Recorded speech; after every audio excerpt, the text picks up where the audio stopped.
Good morning trader. মই ইয়াত March মাহৰ 35,700ৰ CE মই বাই কৰিছোঁ আৰু বাই এভাৰেজটো হৈছে আমাৰ কমপ্লিট হৈছে।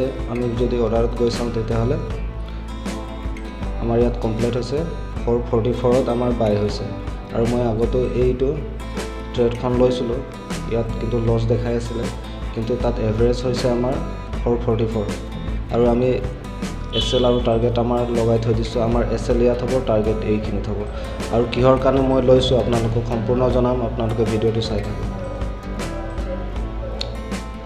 আৰু বহুতকেইটা কনফাৰ্মেশ্যন লৈহে মই ইয়াত ট্ৰেড লৈছোঁ আৰু ভাল এটা কেণ্ডেল ইয়াত বনিছে, এইকাৰণে মই লৈছোঁ। সেইটো আপোনালোকক এক্সপ্লেইন কৰিম, আপোনালোকে ভিডিঅ'টো শেষলৈকে চাই থাকিব।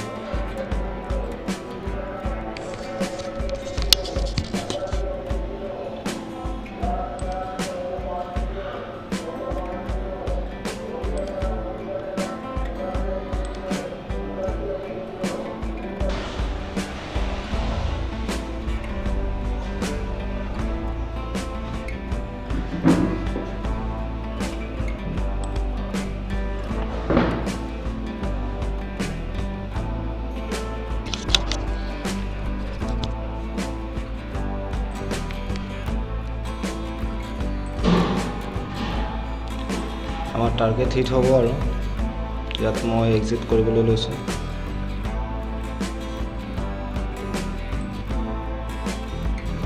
এক্সিট কৰি দিওঁ। প্ৰফিট কিমান দেখাইছে? ইনাফ আমাৰ কাৰণে আজিলে।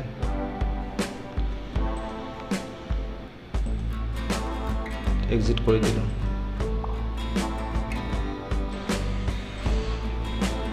আজি আমাৰ 2700 টকা প্ৰফিট হৈছে আৰু এইটো মই কি চাই ল'লোঁ, ইয়াত কি কি কনফাৰ্মেশ্যন আছিল মোৰ, সেইটো আপোনালোকক এক্সপ্লেইন কৰিবলৈ লৈছোঁ মই।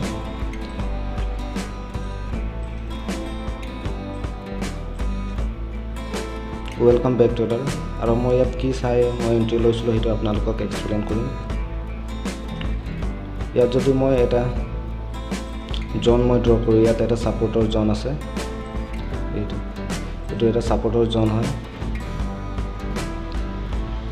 তাৰপিছত আৰু ফিবনাচি যদি আমি ড্ৰ কৰোঁ ইয়াৰ পৰা ইয়ালৈ, তেতিয়াহ'লে 0.388ৰ পৰাই ছাপোৰ্ট লৈ ওপৰলৈ গৈছে। এইটো দুই নম্বৰ কাৰণটো হ'ল। তাৰপিছত আৰু এটা মই ইয়াত পিন বাৰ কেণ্ডেল চাইছিলোঁ, এইটো এটা পিন বাৰ কেণ্ডেল।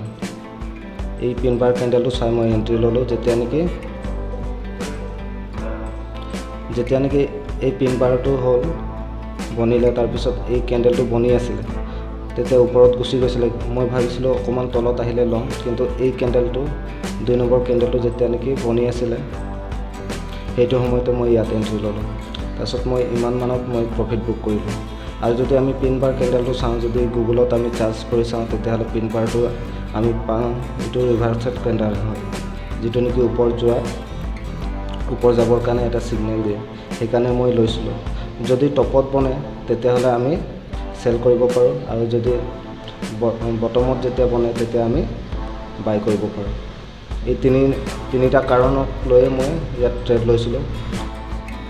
আজিৰ প্ৰফিটটো হৈছে 2,700 টকা আৰু 2,700 মোৰ কাৰণে ইনাফ হয়।